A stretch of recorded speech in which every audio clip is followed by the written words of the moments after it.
అయితే చాలామంది అంటారు, ఫాదర్ గారండి వాళ్ళు పాపాలు విత్తుతున్నారండి, మరి ఫలాలు రావటం లేదు కదండి అని అనొచ్చు మీరు. విత్తనం ఏమవ్వాలి? మొక్క అవ్వాలి. మొక్క ఏమవ్వాలా? చెట్టు అవ్వాలి. చెట్టుకి ఏమి రావాలి? పూత రావాలి. పూత ఏమవ్వాలా? పిందె అవ్వాలా. పిందె ఏమవ్వాలా? కాయ అవ్వాలా. కాయమవైద్ది అదిగో ఆ ఫలం. పాపం చేసిన వెంటనే నీకు శాపము రాదు.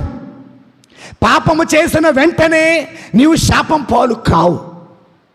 ఉదాహరణకి అవ్వ ఆదాము పండు తిన్న వెంటనే దేవుడు రాలా, కొద్ది రోజుల సమయం తీసుకున్నారు. అడుగుల చప్పుడు